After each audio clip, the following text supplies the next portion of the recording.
Hello, ladies and gentlemen, boys and girls. I'm Canon EF photographer Randall M. We're looking at once again my favorite lens, the lens I wish I had. I've got a 2300, but I don't have a Canon EF 2300 f3.5 to 5.6L IS USM lens. Wish I did. I don't.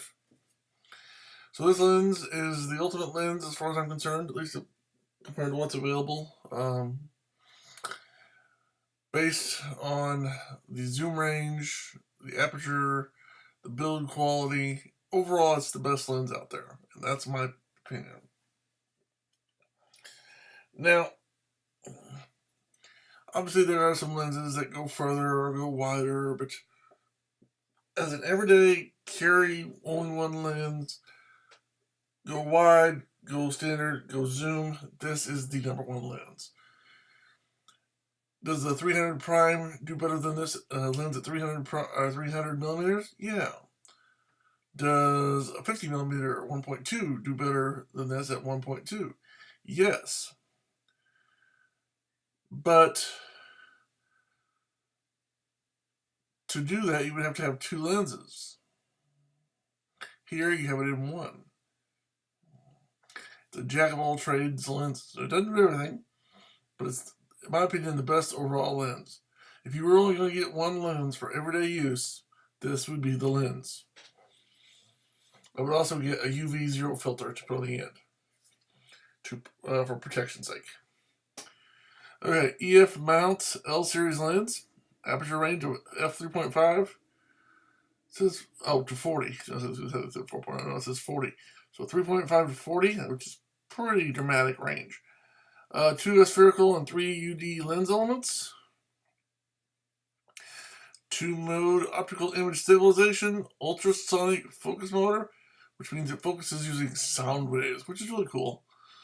Of course, you can always manual focus, and as you can see, the next thing is manual focus override.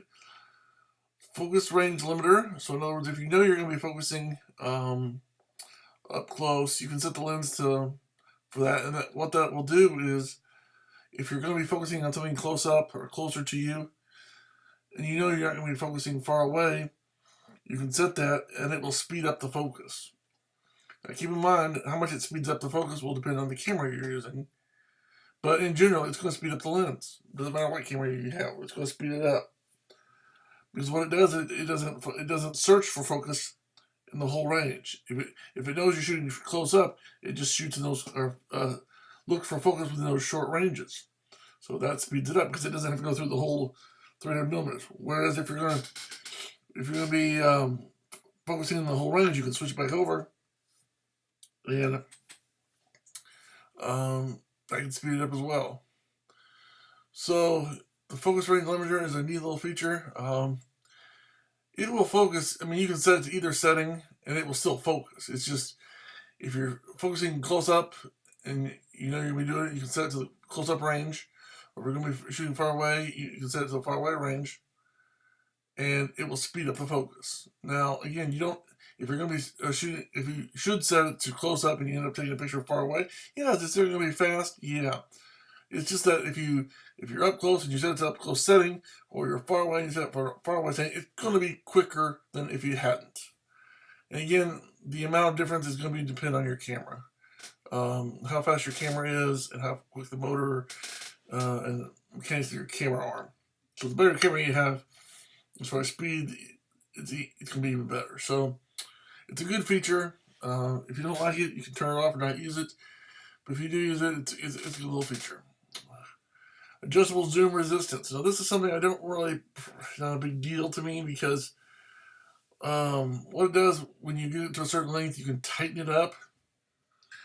As for me, I'd rather have just a lock it, being able to lock it. Like, for example, when you go to lock up a lens, say it's locked up and it can't move. Whereas what you can do with an adjustable zoom resistance is you can say, oh, well, I want it tight at 20% or 25% or 55% or 65% or whatever percentage you want to try to do it at. The point is it's adjustable, which to me doesn't make a lot of sense. I'd rather have it either loose or tight. But nonetheless, it's adjustable and it's a feature. Again, that's one of the things I would change. Detachable round table tripod collar. I would probably, because I do a lot of handheld shooting, I would probably take that color off. I mean, I would keep it and put it in the camera bag, but I probably wouldn't be using it because most of the shooting I do is handheld. But it is good to have because the lens is heavy enough where if you're going to be shooting with this lens, you want to put the lens on the lens on the tripod and not the camera. Because if you put the camera on the tripod with this lens, it can over time start to break your camera because the lens is a lot of times it's going to be a lot more durable than your camera, or definitely heavier than a lot of cameras.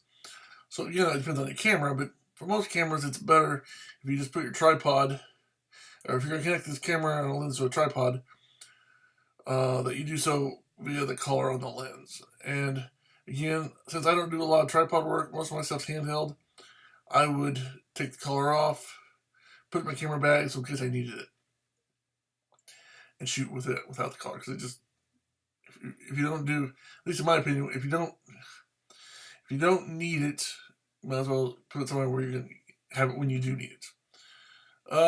Dust proof and moisture proof sealing. This is one of their top lenses. They're professional high-end lenses. It's going to be made to high standards, high specifications, high tolerances. So it's going to be a high quality metal, high quality glass, high level of precise manufacturing standards. That's why you're paying the price. You're paying for you're paying for the quality of the lens, the quality of the metal it's made of, the quality of the glass, the quality of the construction, the quality of the durability. I mean, if you take care of this lens, it could last your whole lifetime. It literally could. It could. If you take care of this lens properly, it could last your whole lifetime.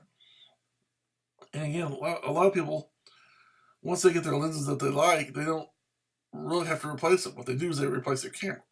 They replace it as the newer technology comes out with better cameras and faster shutter speeds or better low light or higher resolution pixels or whatever the case may be.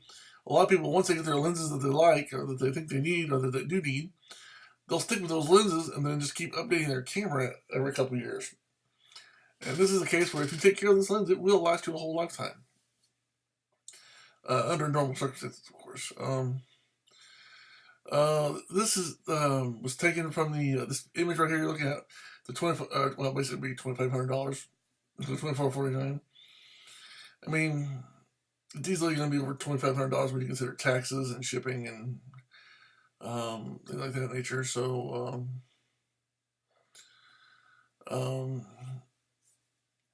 now obviously, as you see, you can buy a used one for $17.99. When it comes to lenses like this is just my personal preference. I would rather buy something new. I would rather spend more money and get something new. Again, just personal preference.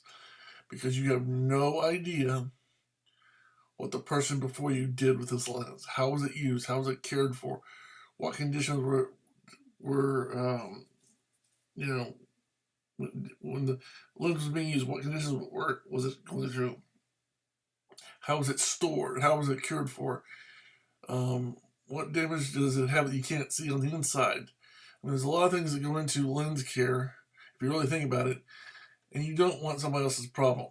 Now, I'm not saying if you can't afford it or you don't want to spend the $2,500 that getting a used one isn't a viable option. I'm not saying that. I'm just saying, me personally, I would rather save up and get a brand new one and have a brand new one that's mine. Granted, at the time I make this video, I can't afford a new one or a used one, so that's that. But that's that. So okay, let's talk about this is on the B&H's website. Is where this image is coming from, and all this information. It says free expedited shipping. That's true, but there's still going to be taxes involved, so it's still going to be over $2,500 when all said and done. They have them in stock. Order by 4 p.m. to ship today.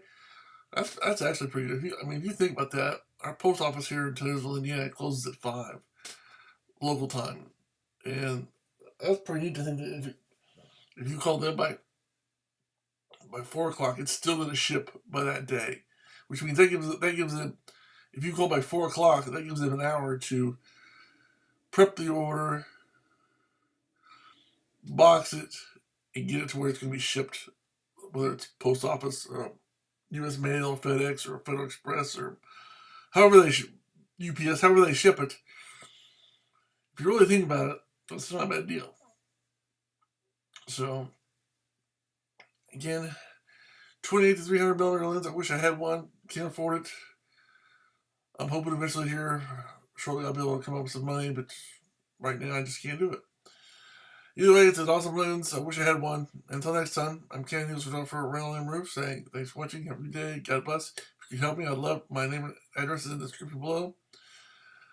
And until next time, God bless. Keep taking those pictures. Even if you don't have this wonderful, wonderful lens. That's all I can say. The best camera is the one you have with you. And even if it doesn't have this lens, I'm sad. I wish I had one. If you don't have one of these lenses, then you're probably sad too. If you know what you're doing.